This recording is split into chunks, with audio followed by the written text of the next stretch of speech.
Good morning to all. This is SV Maruti, lecturer in commerce, CRR College for Women, Eluru. ఈరోజు మనం ratio అనాలిసిస్లో critical problems గురించి తెలుసుకుందాం. అంటే దీంట్లో సెకండ్ మోడల్. దీంట్లో మనకి ఏంటంటే రేషియోస్ అన్నీ కూడాను వాళ్ళే ఇచ్చేస్తారు.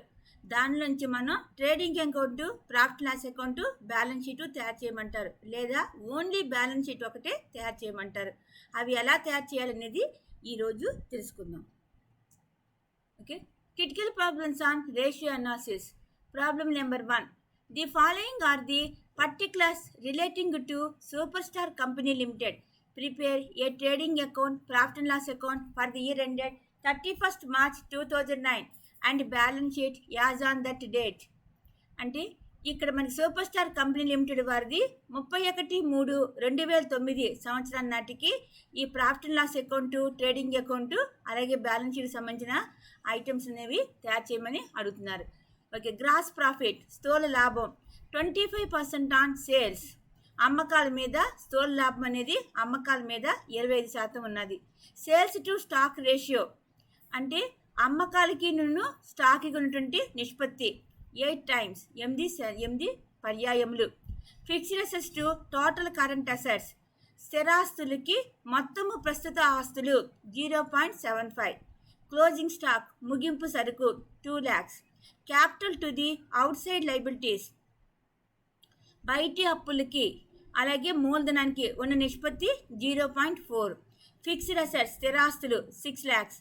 ఫిక్స్డ్ అసెట్స్ టు క్యాపిటల్ స్థిరాస్తులకి మూలధనం 1.5. నెట్ ప్రాఫిట్ నికర లాభం 20% ఆన్ సేల్స్, అమ్మకాల మీద 20%. ఇది ప్రాబ్లం అన్నమాట. ఇప్పుడు సొల్యూషన్ చూడండి.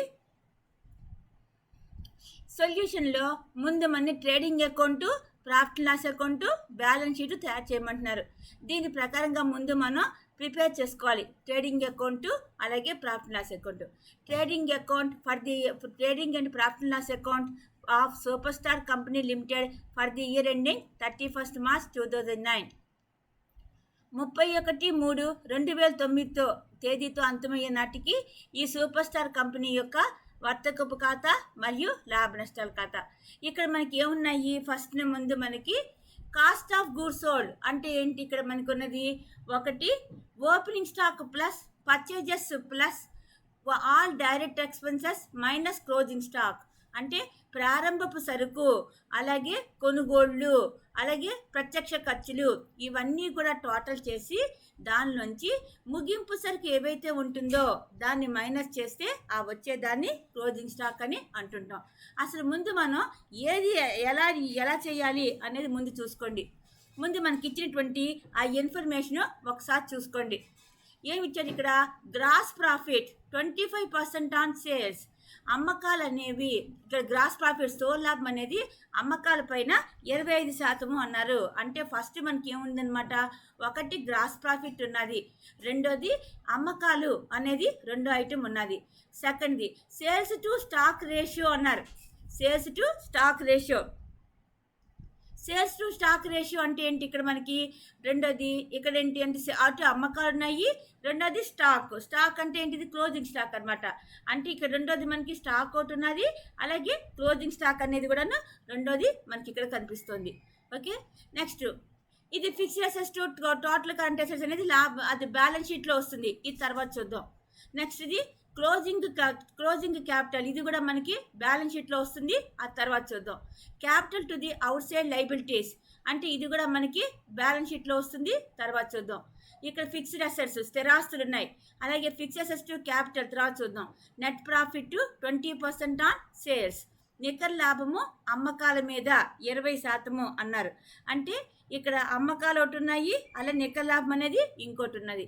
ఇక్కడ ఏంటి? ఫస్ట్ మనకి క్లోజింగ్ స్టాక్ ఒకటి ఇచ్చారు, అలాగే స్థూల లాభం అనేది ఒకటి ఇచ్చారు, అలాగే అమ్మకాలు అనేవి ఒకటి ఇచ్చారు.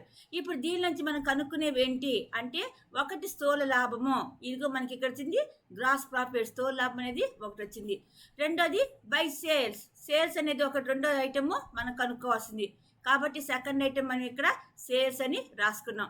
ఇప్పుడు మనకి ఇంకేంటి కావాలి? మనకి ఓపెనింగ్ స్టాకు, అలాగే పర్చేజెస్, అంటే కొనుగోళ్ళు, ఓపెనింగ్ స్టాక్ ప్రారంభపు సరుకు, అలాగే పర్చేజెస్ కొనుగోళ్ళు, అలాగే క్లోజింగ్ స్టాక్ ముగింపు సరుకు. ఇవన్నీ చేసే బదులుగా దీన్ని ఏమని పిలుస్తాం మనం? కాస్ట్ ఆఫ్ గూడ్స్ సోల్డ్, అమ్మిన సరుకుల వ్యయము అంటాం. Opening stock plus purchases minus closing stock. Opening stock plus purchases minus closing stock అంటే ప్రారంభపు సరుకు ప్లస్ కొనుగోళ్లు మైనస్ ముగింపు సరుకు. దీన్ని ఏమని పిలుస్తాం మనం? Cost of goods sold. అంటే ఇవన్నీ రాసే బదులుగా మనం ఏమని రాస్తున్నాం ఇక్కడ? మనం కాస్ట్ ఆఫ్ గూడ్స్ సోల్డ్, అమ్మిన సరుకులు వ్యయము అని ఒకటి రాసుకుంటే సరిపోతుంది. అంటే ఇప్పుడు మనకి ఈ ట్రేడింగ్ అకౌంట్ వర్తకపు ఖాతాలో మనం తయారు చేసుకోవాలి అంటే మనకు ఉన్నటువంటి ఐటమ్స్ ఏంటి అనేది రఫ్గా ఇక్కడ వేసుకోండి. ఫస్ట్ ఐటమ్ ఏంటి? కాస్ట్ ఆఫ్ గూడ్స్ సోల్డ్, అమ్మిన సరుకుల వ్యయము. రెండోది గ్రాస్ ప్రాఫిట్, స్థూల లాభము. ఇక్కడ క్రెడిట్స్ అయినా బై సేల్స్, అమ్మకాలు. ఇవి మనకున్న ఐటమ్స్. ఓకే, ఇలా ముందు మీరు డ్రా చేసుకోండి. ట్రేడింగ్ అకౌంట్ అలాగే profit and loss account, balance sheet అనేది ముందు డ్రా చేసుకోవాలి. ఏ ఐటమ్స్ మనం కనుక్కోవాలి అనేది ముందుగా మనం డ్రా చేసుకోండి. అప్పుడు ఒక్కొక్క ఐటమ్ కనుక్కుంటూ ఆ ఐటమ్స్ అమౌంట్ అంతా పట్టుకొచ్చి ఇక్కడ వేసేయాలి. అలాగే నెక్స్ట్ ప్రాఫిట్ అండ్ లాస్ అకౌంట్కి వచ్చాం. ప్రాఫిట్ లాస్ అకౌంట్కి వచ్చేసరికి ఈ ట్రేడింగ్ అకౌంట్లో స్థూల లాభం ఇక్కడికి ట్రాన్స్ఫర్ అవుతుంది. గ్రాస్ ప్రాఫిట్ అనేది ఇక్కడ ట్రాన్స్ఫర్ అవుతుంది. అంటే క్రెడిట్ సైడ్ ఏమున్నది అనమాట? బై గ్రాస్ ప్రాఫిట్, స్థూల లాభం అనేది రెండోది. ఇక్కడ క్రెడిట్ సైడ్ ఉన్నది. అలాగే డెబిట్ సైడ్ మనకు క్లూ ఇచ్చాడు. ఏంటది?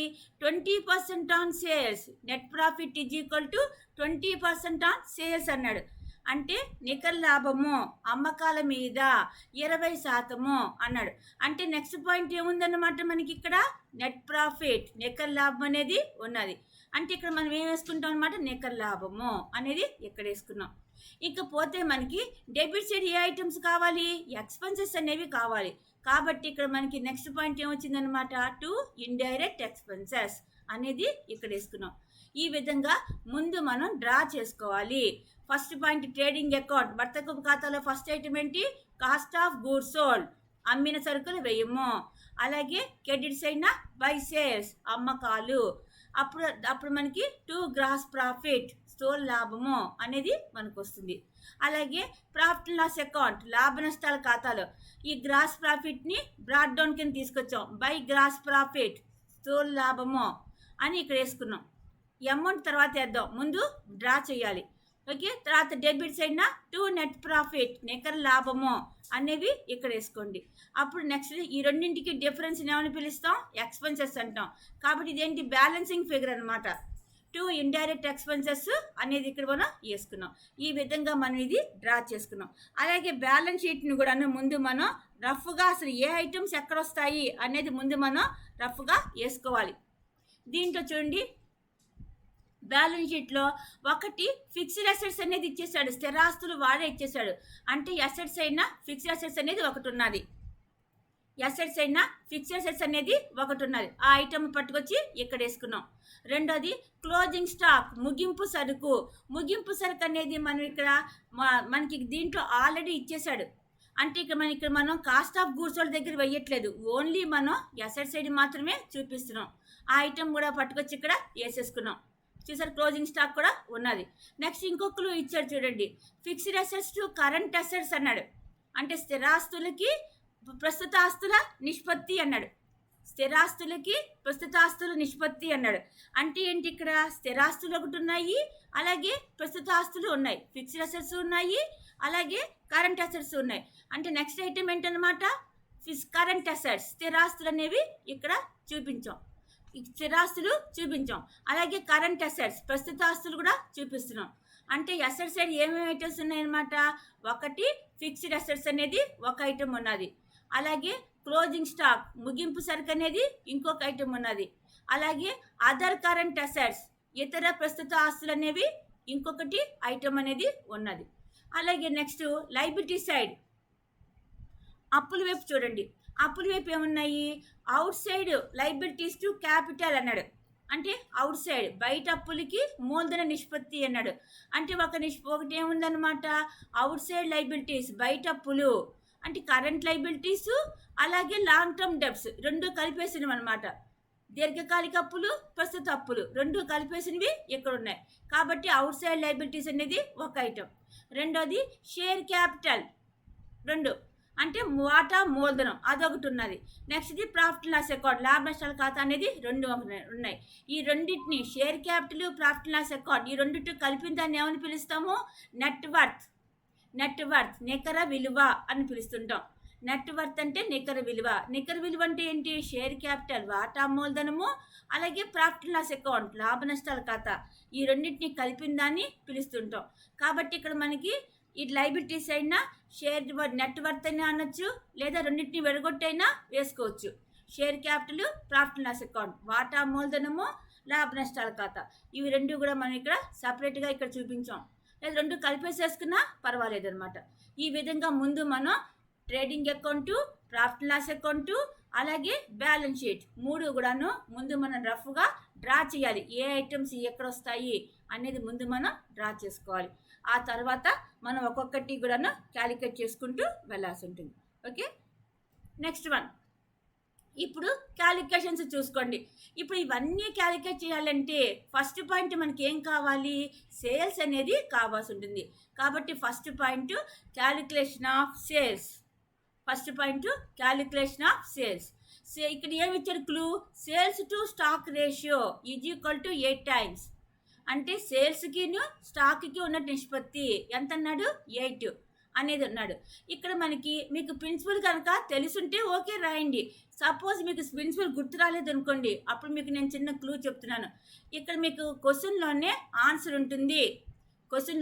ఆన్సర్ ఉంటుంది. ఎలా చేయాలి అంటే కనుక సేల్స్ టు స్టాక్ రేషియో అన్నాడు. ఇప్పుడు దీనిలో ఫస్ట్ ఐటమ్ అంటే అమ్మకాలకి సరుకు నిష్పత్తి. దీనిలో ఫస్ట్ది ఏమున్నది? సేల్స్ ఉన్నది. కాబట్టి ఈ సేల్స్ అనేది ఏమో పైన పెట్టేయండి. అలాగే స్టాక్ సరుకు అనేది ఎక్కడ రాస్తాం? డినామినేటర్ హారంలో పెట్టండి. అప్పుడు ప్రిన్సిపల్ ఏమైంది? సేల్స్ బై స్టాక్, అమ్మకాలు బై సరుకు ఈజ్ ఈక్వల్ టు 8 అనేది మనకి ఇక్కడ ప్రిన్సిపల్ వచ్చేస్తుంది. అర్థమైందా? ఓకే, దీంట్లో మనకేంటి మీకు ప్రిన్సిపల్ గుర్తుంటే రాయండి. ప్రిన్సిపల్ కనుక గుర్తు లేకపోతే అప్పుడు మనం ఏం చేయాలి? ఫస్ట్ పాయింట్నేమో పైన రాసి లాస్ట్ పాయింట్నేమో డినామినేటర్ హారంలో పెట్టండి. అప్పుడు అది మీకు ప్రిన్సిపల్ అయిపోతుంది. Okay, sales by stock is equal to 8. ఇప్పుడు దీంట్లో మనకి తెలిసిన ఐటమ్స్ ఏంటో చూసుకోండి. సేల్స్ మనకి తెలియదు, క్వశ్చన్ మార్క్. స్టాక్ అంటే ఏంటి? క్లోజింగ్ స్టాక్ ఎంత ఇచ్చేసరి ప్రాబ్లంలోనే ఉన్నది. ఎంత అది? 2 lakhs. ఓకే, ఇప్పుడు దీని ప్రకారంగా మనం ప్రిన్సిపల్ అప్లై చేస్తున్నాం. Sales by closing stock is equal to 8 కింద ఏమీ లేదు కాబట్టి బై 1 అని వేసుకున్నాం.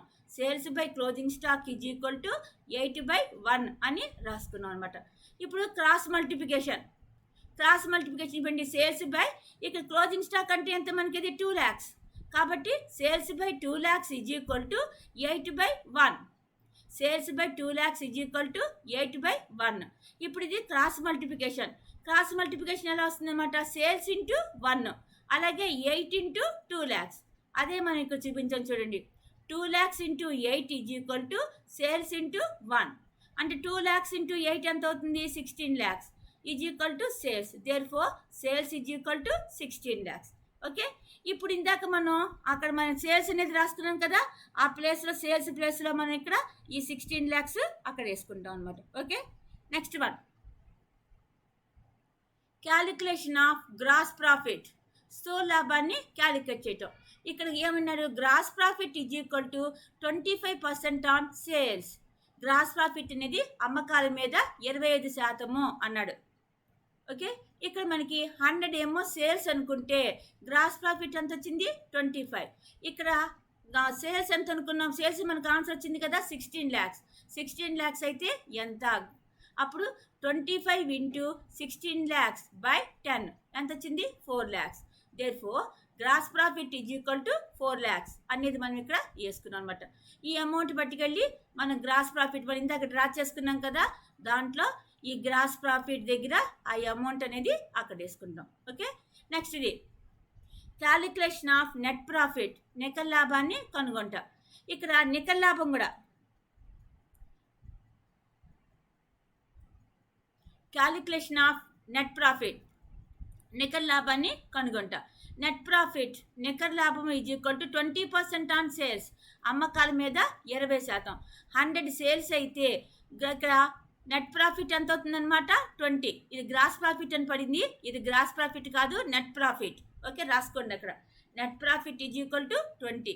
ఇక్కడ 16 lakhs సేల్స్ అయితే కనుక నెట్ ప్రాఫిట్ ఎంత, ఇక్కడ కూడా మీకు నెట్ ప్రాఫిట్, అది గ్రాస్ ప్రాఫిట్ కాదు, నెట్ ప్రాఫిట్ నికర లాభము ఎంత అని రాసుకుంటాం. దేర్ఫోర్ 20 into 16 lakhs by 100 ఎంత అవుతుంది, 3,20,000. Therefore net profit is equal to 3,20,000 అనేది వస్తుంది అనమాట. Okay, next point, calculation of cost of goods sold. అమ్మిన సరుకుల వ్యయాన్ని కనుగొంటా. అమ్మిన సరుకుల వ్యయానికి సూత్రం ఏంటి, cost of goods sold is equal to sales minus gross profit. అంటే అమ్మిన సరుకుల వ్యయము ఈజ్ ఈక్వల్ టు అమ్మకాలు మైనస్ స్థూల లాభము. ఇప్పుడు మన దీంట్లో సేల్స్ అమ్మకాలు ఎంత, 16 lakhs. ఓకే, గ్రాస్ ప్రాఫిట్ స్థూల లాభం ఎంత, 4 lakhs. Therefore cost of goods sold అమ్మిన సరుకుల వ్యయము is equal to 16 lakhs minus 4 lakhs ఎంత వచ్చింది, 12 lakhs అనేది వచ్చింది. అప్పుడు మన ట్రేడింగ్ అకౌంట్ వర్తకపు ఖాతాలో కాస్ట్ ఆఫ్ గూడ్స్ సోల్డ్ ఏమో 12 lakhs వేసుకుంటాము, సేల్స్ ప్లేస్లోనేమో 16 lakhs వేసుకున్నాము, అలాగే గ్రాస్ ప్రాఫిట్ ప్లేస్లోనేమో 4 lakhs వేసుకున్నాం. దాన్ని అక్కడ మనం టోటల్ చేసేస్తాం. అలాగే నెక్స్ట్ మళ్ళీ మనం ప్రాఫిట్ లాస్ అకౌంట్ లాభ నష్టాల ఖాతాలో గ్రాస్ ప్రాఫిట్ స్థూల లాభము 4 lakhs వేసుకున్నాం, అలాగే నెట్ ప్రాఫిట్ నికర లాభం 3,20,000 వేసుకున్నాం. ఇప్పుడు నెక్స్ట్ పాయింట్ మనకి ఇండైరెక్ట్ ఎక్స్పెన్సెస్ కావాలి, అది వర్కింగ్ నోట్స్లో చూడండి. క్యాలిక్యులేషన్ ఆఫ్ ఇండైరెక్ట్ ఎక్స్పెన్సెస్, పరోక్ష ఖర్చుల్ని కనుగొంటా. Indirect expenses is equal to gross profit minus net profit, అంటే స్థూల లాభం మైనస్ నికర లాభం. అలాగే మనకి గ్రాస్ ప్రాఫిట్ అంతా 4 lakhs, నెట్ ప్రాఫిట్ అంతా 3,20,000. Therefore indirect expenses is equal to 4 lakhs minus 3,20,000 ఎంత వచ్చింది, 80,000. ఆ 80,000 పట్టుకొచ్చి అక్కడ వేసేయండి. ఓకే, ఇది trading account, profit loss account. Okay, next ఇప్పుడు మనం బ్యాలెన్స్ షీట్లోకి వచ్చాం. బ్యాలెన్స్ షీట్లో ఫస్ట్ ఐటమ్ ఫిక్స్డ్ అసెట్స్ వాళ్ళే ఇచ్చేసారు, ఎంత అది 6 lakhs. ఆ 6 lakhs పట్టుకొచ్చి దాంట్లో వేసేసాం. నెక్స్ట్ ఇప్పుడు మనం టోటల్ కరెంట్ అసెట్స్ కనుక్కుంటున్నాం. చూడండి, calculation of total current assets, మొత్తము చరాస్తుల్ని కనుగొట్టం. Fixed assets to total current assets is equal to 0.75. అంటే స్థిరాస్తులకి మొత్తము ప్రస్తుత ఆస్తులు 0.75. ఇక్కడ ఫస్ట్ ఐటమ్ ఏమున్నది, ఫిక్స్డ్ అసెట్స్ స్థిరాస్తులు ఏమున్నాయి. లాస్ట్ ఐటమ్ ఏమున్నది, టోటల్ కరెంట్ అసెట్స్ మొత్తము ప్రస్తుత ఆస్తులు అనేది ఉన్నది. కాబట్టి ఇక్కడ మనం ప్రిన్సిపల్ ఏమని రాసుకోవాలి, ప్రిన్సిపల్ ఏమైనా వస్తుంది, ఫస్ట్ ఐటమ్ ఏంటి, ఈ టోటల్ ఫిక్స్డ్ అసెట్స్, కాబట్టి పైన ఫిక్స్డ్ అసెట్స్ అని రాసాం. లాస్ట్లో డినామినేటర్ అంతా టోటల్ కరెంట్ అసెట్స్. ప్రిన్సిపల్ ఏంటనమాట, fixed assets by total current assets is equal to fixed assets by total current assets is equal to 0.75 అని రాసుకున్నాం. దీంట్లో మనకు తెలిసినవి ఏంటో చూద్దాం. ఫిక్స్డ్ అసెట్స్ స్థిరాస్తులు ఎంతది, 6 lakhs. Total current assets is equal to question mark, మనకు తెలియదు కాబట్టి క్వశ్చన్ మార్క్ పెట్టాం. ఇప్పుడు ప్రిన్సిపల్ అప్లై చేయండి. 6 lakhs by total current assets is equal to 0.75 by 1 అని రాసుకున్నాం. ఇప్పుడు cross multiplication, 6 lakhs into 1 is equal to 0.75 into total current assets is equal to 6 lakhs into 1. 0.75 into total current assets is equal to 6 lakhs into 1. అంటే 0.75 into మొత్తము ప్రస్తుత ఆస్తులు is equal to 6 lakhs into 1 అని అనుకున్నాం. Therefore total current assets మొత్తము ప్రస్తుత ఆస్తులు is equal to 6 lakhs by 0.75 ఎంత వచ్చిందనమాట, 8 lakhs అనేది వచ్చింది. టోటల్ కరెంట్ అసెట్స్ మొత్తము ప్రస్తుత ఆస్తులు ఈజ్ ఈక్వల్ టు 8 lakhs అని రాసుకున్నాం. ఓకే, నెక్స్ట్ ఇది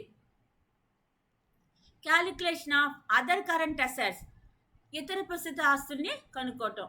other current assets is equal to total current assets minus closing stock.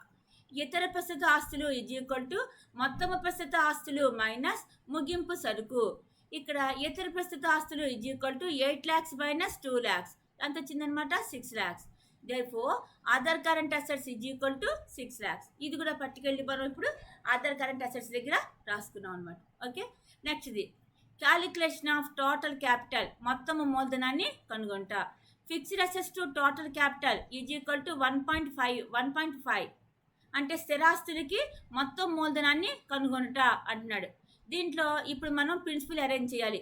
Principal arrange చేయాలంటే ఫస్ట్ ఏమున్నది? ఫిక్స్డ్ అసెట్స్, స్థిరాస్తులు ఉన్నాయి. సెకండ్ ఐటమ్ ఏంటి? టోటల్ క్యాపిటల్, మొత్తము మూలధనం. ఇప్పుడు ప్రిన్సిపల్ అప్లై చేయండి. ఫస్ట్ ఐటమ్ని పైన పెడుతున్నాం అంటే ఎంత అనమాట? Fixed capital. ఫిక్స్డ్ అసెట్స్ అనేదేమో పైన అట్టే పెట్టాం.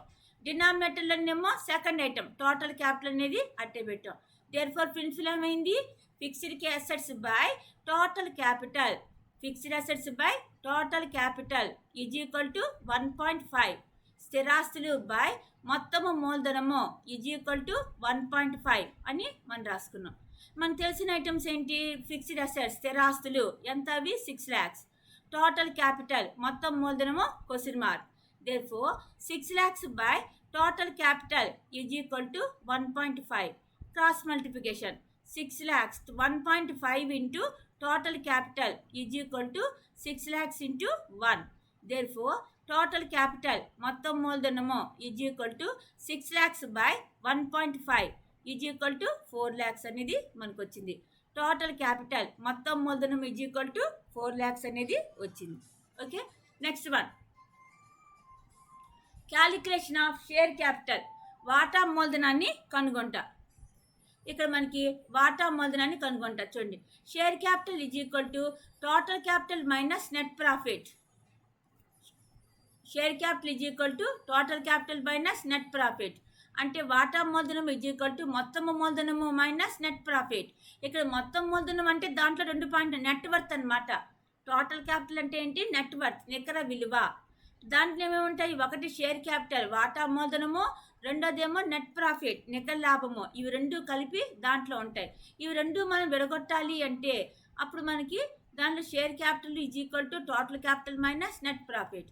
Share capital is equal to మొత్తం మనకి ఎంత వచ్చింది? 4 lakhs వచ్చింది. నెట్ ప్రాఫిట్ మనం ఇందాక ప్రాఫిట్ లాస్ అకౌంట్లో కనుక్కున్నాం. ఎంత? అది 3,20,000. దేర్ఫోర్ క్యాపిటల్ ఎంత అవుతుంది అనమాట? షేర్ క్యాపిటల్ 80,000 అనేది మనకు వచ్చింది. ఓకే, తర్వాతది calculation of outside liabilities, బయట వారి అప్పులు. ఇక్కడ ఏమడిగాడు? Capital to outside liabilities is equal to 0.4. Net worth. Capital అంటే ఏంటి? ఇక్కడ నెట్ వర్త్, బయట అప్పులు అనమాట. ఈ బయట అప్పులకి ప్రిన్సిపల్ ఏంటి? Capital to outside liabilities, బయట అప్పులు ఈజ్ ఈక్వల్ టు 0.4. దీంట్లో మనకి ఫస్ట్ ఏమున్నది? క్యాపిటల్. లాస్ట్ ఏమున్నది? Outside liabilities. Therefore principal arrange చేయండి. ప్రిన్సిపల్ ఏమైంది? Capital by outside liabilities is equal to 0.4. అంటే మూలధనము. మూలధనం అంటే ఏంటి? ఇక్కడ టోటల్ క్యాపిటల్ వస్తుంది అనమాట. మూలధనము బై అవుట్ సైడ్ లైబిలిటీస్, బయట అప్పులు ఈజ్ ఈక్వల్ టు 0.5 అనేది మనకి ఇక్కడ వచ్చింది. ఓకే, ఇప్పుడు దీనిలో మనకి తెలిసిన ఐటమ్స్ ఏంటి? క్యాపిటల్ మూలధనము ఎంత? అది 4 lakhs. అవుట్ సైడ్ లైబిలిటీస్ బయట అప్పులు మనకు తెలుసా? అది తెలియదు. క్వశ్చన్ మార్క్ అనేది పెట్టండి. దేర్ఫోర్ ఇక్కడ ప్రిన్సిపల్ అప్లై చేయండి. 4 lakhs బై టోటల్ ఇక్కడ మనకు తెలిసిన ఐటమ్ ఏంటి? 4 lakhs by outside liabilities is equal to 0.4 by 1.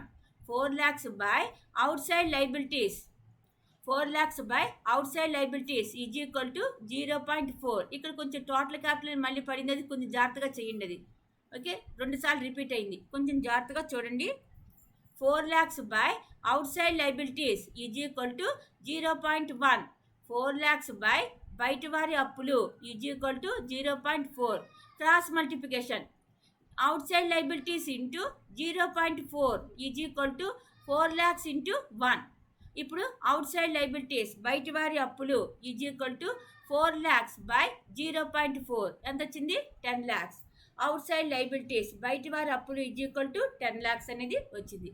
ఇప్పుడు ఈ ఐటమ్స్ అన్ని పట్టుకెళ్ళి బ్యాలెన్స్ షీట్లో పుటప్ చేస్తాం అనమాట. ఇది trading account, profit loss account, balance sheet. ఈ విధంగా మనం ఇది తయారు చేస్తూ ఉంటుంటాం. Okay, next problem. ఇప్పుడు ఈ ప్రాబ్లంలో ఏంటంటే ఓన్లీ బ్యాలెన్స్ షీటే తయారు చేయమన్నాడు అనుకోండి, అప్పుడు ఎలా తయారు చేస్తాం అనేది ఈ ప్రాబ్లం చూడండి. Problem number 2. The following figures are submitted to you. Draw up the balance sheet of H limited company limited. ఇక్కడ మనకి కొన్ని ఐటమ్స్, కొన్ని ఫిగర్స్ అనేవి ఇచ్చారు.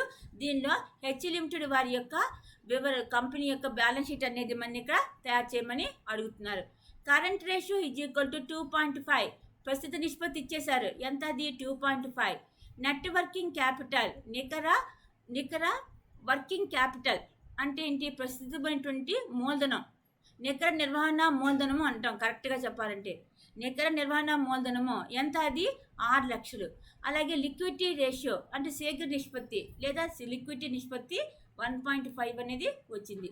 అలాగే స్టాక్ టర్న్ ఓవర్ రేషియో, సరుకు టర్న్ ఓవర్ నిష్పత్తి ఎంత? 6 టైమ్స్, 6 పర్యాయములు. అలాగే fixed assets to net worth, స్థిరాస్తులకి నికర విలువ, ఎంత వచ్చింది? 0.8 అనేది వచ్చింది. Reserves and surplus to capital అంటే మూలధనానికి అలాగే రిజర్వులకి విన్నటువంటి నిష్పత్తి ఎంత? అది 0.5. అలాగే గ్రాస్ ప్రాఫిట్, స్థూల లాభము 20% ఆన్ సేల్స్, అమ్మకాల మీద 20%. Fixed assets turnover ratio, స్థిరాస్తుల టర్న్ ఓవర్ నిష్పత్తి 2. యావరేజ్ డెప్ట్ కలెక్షన్ పీరియడ్ అంటే సగటు రుణ వసూళ్ల కాలము 2 months. ఇక్కడ రోజులు కాదు, ఇది మంత్స్లో ఇచ్చారు. ఇది ప్రాబ్లం. దీని ప్రకారంగా మనం ఇప్పుడు బ్యాలెన్స్ షీట్, ఆస్తప్పుల పట్టిక అనేది తయారు చేయమని అడుగుతున్నారు. ముందు మనం ఐటమ్స్ పుటప్ చేయాలంటే ముందు బ్యాలెన్స్ షీట్ని మనం రఫ్గా మీరు డ్రా చేసుకోవాలి. బ్యాలెన్స్ షీట్లో ఐటమ్స్ ఏమేమి ఉన్నాయి అంటే కనుక ఒక్కొక్కటి మళ్ళీ మనం ఒక్కొక్క ఐటమ్ చూసుకుంటూ రండి. కరెంట్ రేషియో, ప్రస్తుత నిష్పత్తి ఉన్నది. అంటే ప్రస్తుత నిష్పత్తులు ఏముంటాయి? మనకి కరెంట్ అసెట్స్ అలాగే కరెంట్ లైబిలిటీస్ ఉంటాయి. కాబట్టి కరెంట్ అసెట్స్, కరెంట్ లైబిలిటీస్ అక్కడ ఒకటి పెట్టుకున్నాం. అలాగే నెక్స్ట్ చూడండి, నెట్ వర్కింగ్ క్యాపిటల్.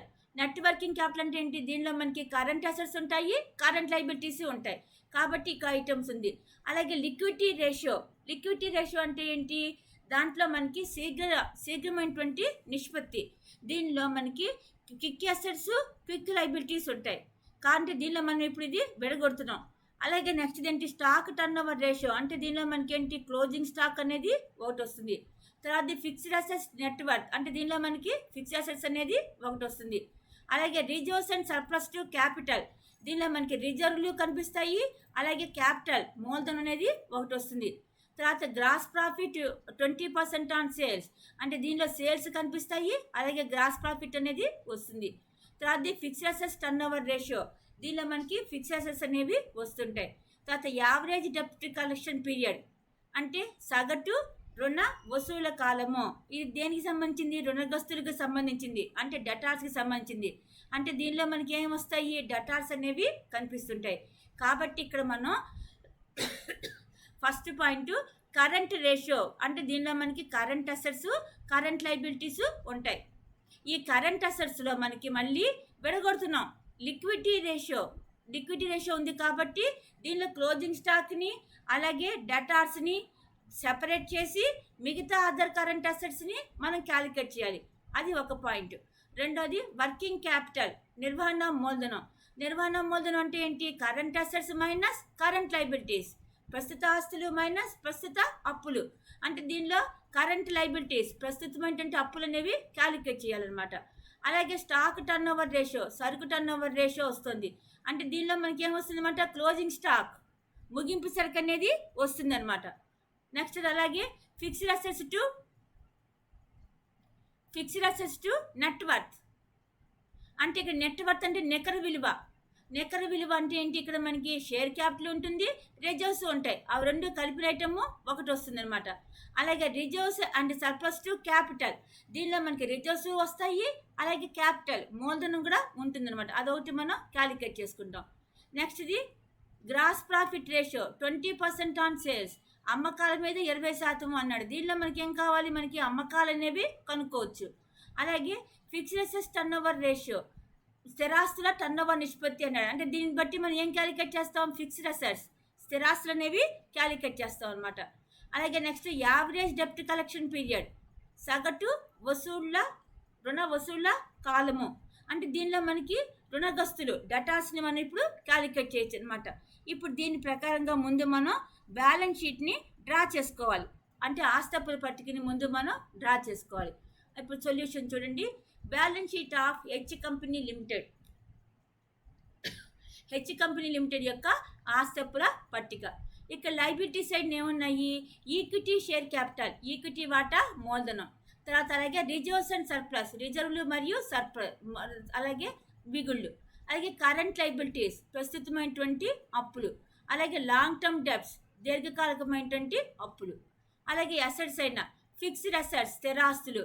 అలాగే నెక్స్ట్ది కరెంట్ అసెట్స్లో విడగొడుతున్నాం చూడండి. ఇక్కడ ఒకటి స్టాక్, క్లోజింగ్ స్టాక్ తెలుసు కాబట్టి స్టాక్. రెండోది debtors, రుణగ్రస్తులు.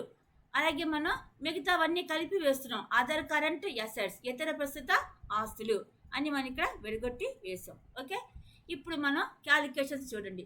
First point, calculations of current assets and current liabilities, ప్రస్తుత ఆస్తుల్ని ప్రస్తుత అప్పుల్ని కనుక్కోవటం. Current ratio is equal to 2.5. Current ratio is equal to 2.5. Current రేషియోకి ప్రిన్సిపల్ ఏంటి? Current assets by current liabilities. అదే ఇక్కడ రాసాం, current assets by current liabilities is equal to 2.5. ప్రస్తుత ఆస్తులు బై ప్రస్తుత అప్పులు ఈజ్ ఈక్వల్ టు 2.5.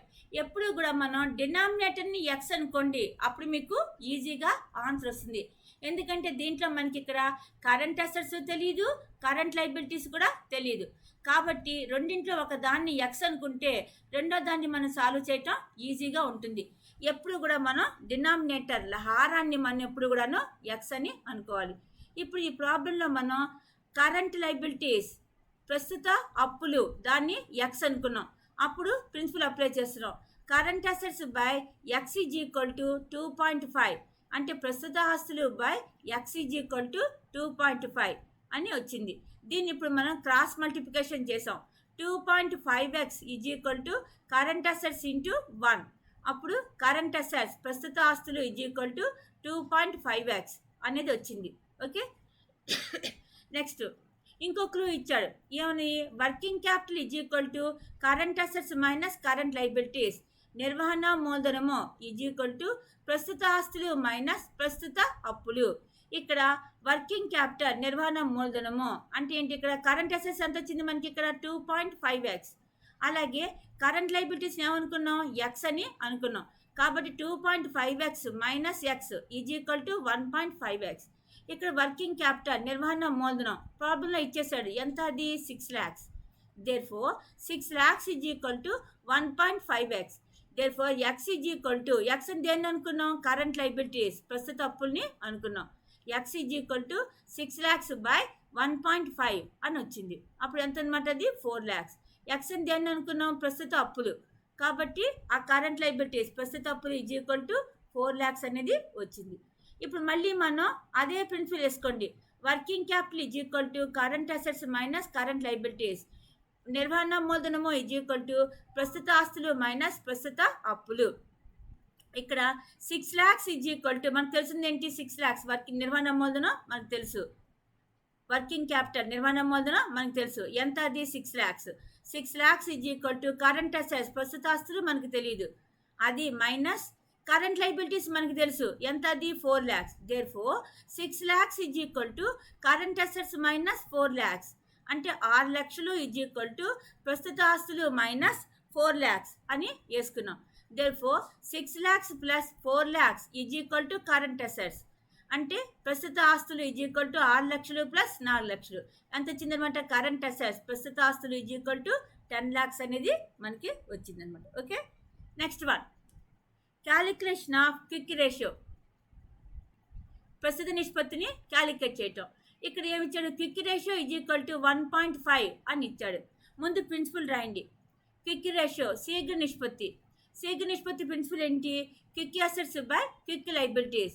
ఒకవేళ క్విక్ లైబిలిటీస్ కనుక మనం ఇవ్వకపోతే కరెంట్ లైబిలిటీస్నే క్విక్ లైబిలిటీస్ అని అనుకుంటూ ఉంటాం.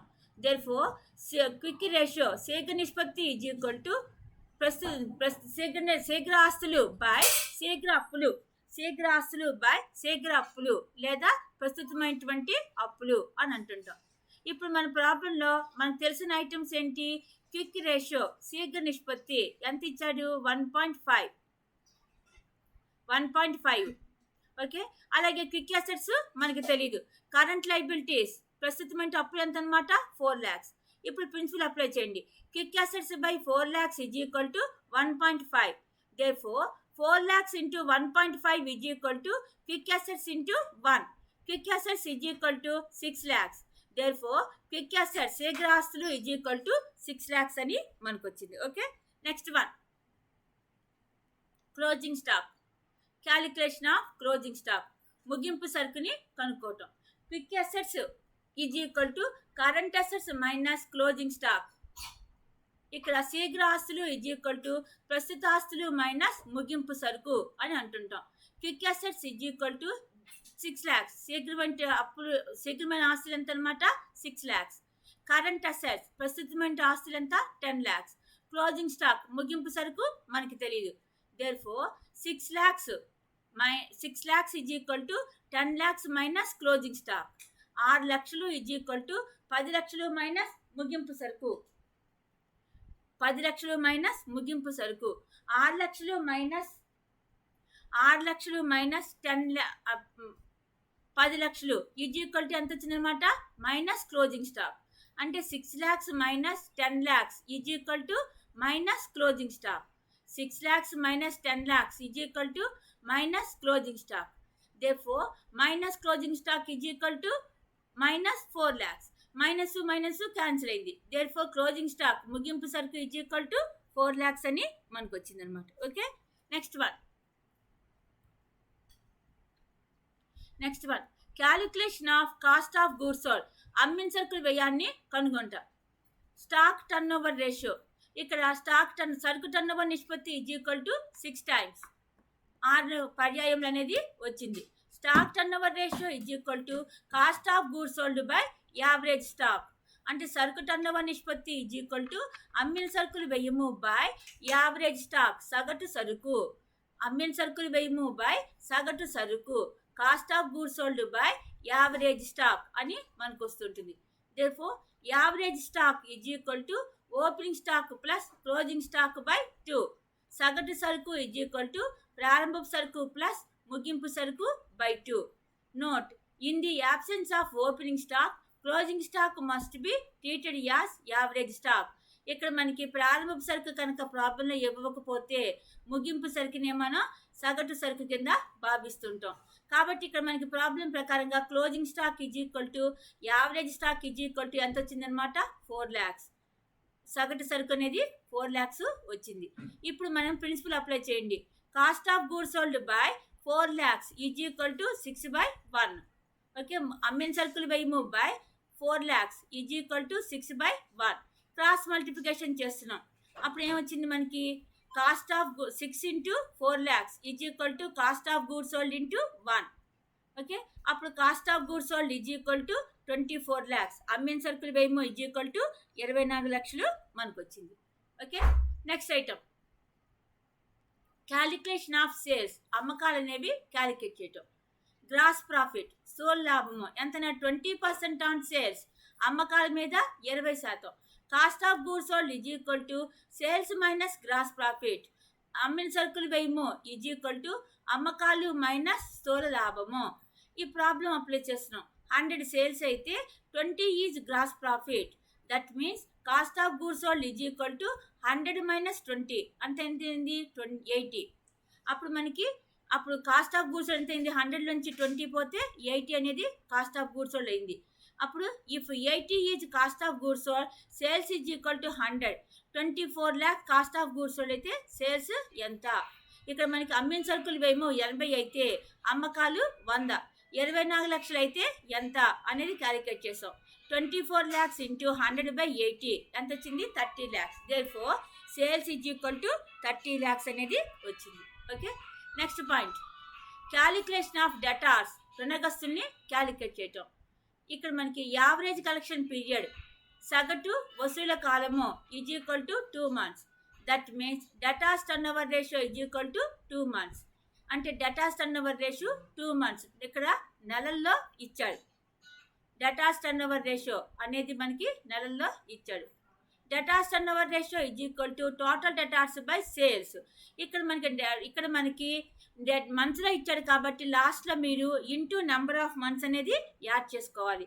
Total debtors by sales into number of months అనేది యాడ్ చేసుకోండి. మనకు తెలిసిన ఐటమ్స్ ఏంటి? Total debtors turnover ratio is equal to 2 months. Total debtors అనేది మనకి తెలియదు. అలాగే సేల్స్ అమ్మకాలు ఎంత 30,000. నంబర్ ఆఫ్ మంత్స్ అనేది 12, అంటే మొత్తం సంవత్సరానికి ఎంతనమాట 12 అనేది ఇక్కడ వేసుకున్నాం. ఇప్పుడు మనం ప్రిన్సిపల్ అప్లై చేయండి. 2 = టోటల్ డెటార్స్ ఇంటూ 12 బై 30,000 అనేది మనకి ఇక్కడ వచ్చింది. 2 = total debtors into 12 by 30,000. Okay, 2 మొత్తం రుణగ్రస్తులు ఇంటూ 12 బై 30,000 అనేది మనకు వచ్చింది. క్రాస్ మల్టిప్లికేషన్లో 2 × 30,000 టోటల్ డెటార్స్ ఇంటూ 12. అప్పుడు 60 lakhs = 12 into total debtors. Therefore total debtors = 60 lakhs by 12 ఎంత వచ్చింది అనమాట 5 lakhs. దేర్ఫోర్ టోటల్ డెటార్స్ మొత్తం రుణగ్రస్తులు = 5 lakhs అనేది వచ్చింది. Okay, next one calculation of fixed assets, స్థిరాస్తుల్ని కనుగొనటం. ఫిక్స్డ్ అసెట్స్ టర్నోవర్ రేషియో, స్థిరాస్తుల టర్నోవర్ నిష్పత్తి ఎంత, అది 2. ప్రిన్సిపల్ ఏంటి, సేల్స్ బై ఫిక్స్డ్ అసెట్స్ = 2. అమ్మకాలు బై స్థిరాస్తులు = 2. ఇక్కడ మనకు తెలిసిన ఐటమ్స్ ఏంటి, సేల్స్ అమ్మకాలు 30 lakhs, ఫిక్స్డ్ అసెట్స్ స్థిరాస్తులు (?). Therefore 30,000 by fixed assets = 2/1. 30,000 by స్థిరాస్తులు = 2/1. ఇప్పుడు cross multiplication 30,000 × 1 = fixed assets into 2. Therefore fixed assets స్థిరాస్తులు = 30 lakhs బై 2 ఎంత వచ్చింది 15 lakhs. అంటే ఫిక్స్డ్ అసెట్స్ స్థిరాస్తులు = 15 lakhs అనేవి మనకు వచ్చినాయి. Okay, next one calculation of net worth. Net worth అంటే ఏంటి, ఇక్కడ నికర విలువ అనేది క్యాలిక్యులేట్ చేస్తున్నాం. ఏమి ఇచ్చారు, ఇక్కడ క్లూ ఇచ్చారు చూడండి. Fixed assets to net worth, స్థిరాస్తులకి నెట్ వర్త్ రేషియో ఎంత 0.8. అప్పుడు fixed assets by net worth = 0.8. స్థిరాస్తులు బై నికర విలువ = 0.8 అనేది వచ్చింది. ఇప్పుడు దీనిలో ఫిక్స్డ్ అసెట్స్ స్థిరాస్తులు = 15 lakhs. అప్పుడు నెట్ వర్త్ అనేది మనకి తెలియదు, question mark. 15 lakhs by net worth = 0.8/1. ఇప్పుడు net worth into 0.8 = 15 lakhs into 1. అప్పుడు నెట్ వర్త్ = 15 lakhs బై 0.8 ఎంత వచ్చింది 18,75,000. నెట్ వర్త్ నికర విలువ = 18,75,000 అనేది వచ్చింది. Okay, next one calculation of other current assets, ఇతర ప్రస్తుత ఆస్తుల్ని క్యాలిక్యులేట్ చేయటం. టోటల్ కరెంట్ అసెట్స్ మొత్తము ప్రస్తుత ఆస్తులు ఎంత వచ్చినాయి 10 lakhs.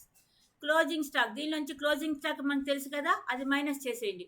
ఎంత, అది 4 lakhs. అప్పుడు మనకు వచ్చింది 6 lakhs వచ్చింది. దానిలోంచి లెస్ డెటార్స్ రుణగ్రస్తులు కూడా మైనస్ చేసాం. అప్పుడు అదర్ కరెంట్ అసెట్స్ ఇతర ప్రస్తుత ఆస్తులు అనేవి 1 lakh వచ్చింది. ఓకే, నెక్స్ట్ ఇది calculation of capital and reserves. ఇప్పుడు దీనిలో మనకి ఇందాక మనకి నెట్ వర్త్ వచ్చింది, నికర విలువ వచ్చింది. దాన్ని ఇప్పుడు మనం విడగొడుతున్నాం. నెట్ వర్త్ అంటే ఏంటి, క్యాపిటల్ రిజర్వ్స్ ఇవి రెండు కలుపుకుంటే వచ్చింది మనకి నెట్ వర్త్ అంటాం, నికర విలువ అని అంటున్నాం. ఇప్పుడు క్యాపిటల్ ఎంత, రిజర్వ్ ఎంత అనేది మనం విడగొడుతున్నాం. Reserves and surplus to capital = 0.5. ఈ క్లూ ఇచ్చాడు కాబట్టి మనం విడగొడుతున్నాం.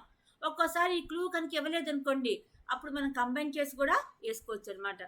ఇప్పుడు మనకి ఇచ్చిన క్లూ ఏంటి, reserves and surplus to capital అంటే రిజర్వ్లకి మరియు మూలధనానికి ఉన్నటువంటి నిష్పత్తి ఎంత అనమాట 0.5 అని అన్నారు. ఇప్పుడు ప్రిన్సిపల్ వేసుకుంటున్నాం. Reserves and surplus by capital, ఫస్ట్లో మనకి రిజర్వ్స్ ఉన్నాయి కాబట్టి అదే వేసుకున్నాం. సెకండ్ ఐటమ్ క్యాపిటల్ కాబట్టి అదేమో డినామినేటర్లో పెట్టాం. కాబట్టి రిజర్వ్స్ బై క్యాపిటల్ = 0.5. ఇక్కడ మనకి 2 ఐటమ్స్ మనకి తెలియదు కాబట్టి ఎప్పుడైనా సరే మీరు డినామినేటర్ని ఎక్స్ అనుకోండి, అప్పుడు ఈజీగా సాల్వ్ అయిపోతుంది. హారాన్ని ఎప్పుడు కూడా మనం ఎక్స్ అనుకోండి. 2 ఐటమ్స్ కనుక మనకి తెలియనప్పుడు ఒకదాన్ని ఎక్స్ అనుకోవాలి, అప్పుడు మనకు రెండోది ఆన్సర్ వస్తుంది. ఆ ఎక్స్ అనేది ఏమనుకోవాలి, డినామినేటర్. హారాన్నే ఎప్పుడు కూడా మీరు హారాన్ని ఎప్పుడు మీరు ఎక్స్ అనుకోండి. ఇక్కడ హారం ఏముంది మనకి, క్యాపిటల్, డినామినేటర్ క్యాపిటల్లో ఉన్నది కాబట్టి క్యాపిటల్ని మనం ఇక్కడ ఎక్స్ అనుకున్నాం. లెట్ క్యాపిటల్ = ఎక్స్ అనుకున్నాం. అప్పుడు reserves by X principal apply చేసాం. చూడండి, రిజర్వ్స్ బై ఎక్స్ = 0.5 అని అప్లై చేసాం. క్రాస్ మల్టిప్లికేషన్ చేయండి ఇందాకట్లాగానే. అప్పుడు ఏమొస్తుంది మనకి 0.5x is equal to reserves and surplus అనేది మనకి ఇక్కడ వచ్చింది. ఓకే, ఇప్పుడు మనం నెట్ వర్త్ నికర విలువ is equal to capital plus reserves, మూలధనము ప్లస్ రిజర్వులు. నికర విలువ ఈజ్ ఈక్వల్ టు మూలధనము ప్లస్ రిజర్వులు. Net worth is equal to capital plus రిజర్వులు. ఓకే, ఇక్కడ మనకు తెలిసిన ఐటమ్స్ ఏంటి? నెట్ వర్త్ నికర విలువ 18,75,000. క్యాపిటల్ అంటే మూలధనం ఎంత అనుకున్నాం? ఎక్స్ అనుకున్నాం. అలాగే రిజర్వులు ఎంత వచ్చింది మనకి? 0.5x అనేది వచ్చింది. ఇప్పుడు ప్రిన్సిపల్ అప్లై చేయండి. 18,75,000 is equal to X plus 0.5x, X plus 0.5x. Okay, అప్పుడు మనకి ఏమొచ్చింది? 18,75,000 is equal to 1.5x. X అంటే ఎంత? 1, ఇదేమో 0.5x. దేర్ఫోర్ ఎంత వచ్చిందనమాట? 18,75,000 ఈజ్ ఈక్వల్ టు 1.5x అనేది మనకు వచ్చింది. Therefore X is equal to 18,75,000 by 1.5 ఎంత వచ్చిందనమాట? 6,25,000. ఓకే, ఎక్స్ అని ఏమనుకున్నాం మనం? క్యాపిటల్ అనుకున్నాం, అంటే మూలధనాన్ని అనుకున్నాం. Therefore X is equal to మూలధనం ఈజ్ ఈక్వల్ టు 6,25,000 అనేది మనకు వచ్చింది. Okay, next one. దీన్నే మళ్ళీ ఫస్ట్లోనే మళ్ళీ మనం ప్రిన్సిపల్ చేస్తున్నాం. Net worth is equal to capital plus reserves, నికర విలువ ఈజ్ ఈక్వల్ టు మూలధనము ప్లస్ రిజర్వులు అని అన్నాం. ఇదే ప్రిన్సిపల్ మళ్ళీ అప్లై చేస్తున్నాం. 18,75,000 is equal to 6,25,000 plus reserves. ఇక్కడ మనకి నికర విలువ తెలుసు, మూలధనం తెలుసు, రిజర్వులు అనేది మనకి తెలియదు. కాబట్టి ప్రిన్సిపల్ అప్లై చేయండి. 18,75,000 is equal to 6,25,000 plus reserves. Okay, అప్పుడు దీని ఇటేపు తీసుకొస్తున్నాం, మైనస్ అయింది. 18,75,000 minus 6,25,000 is equal to reserves. Okay, therefore reserves is equal to 12,50,000. therefore reserve is equal to 12,50,000. Okay, దీంతో మనకి రేషియో అనాలిసిస్ అనేది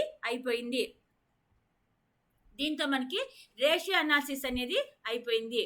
ఓకే, నెక్స్ట్ క్లాస్లో మనం 3rd యూనిట్ స్టార్ట్ చేద్దాం.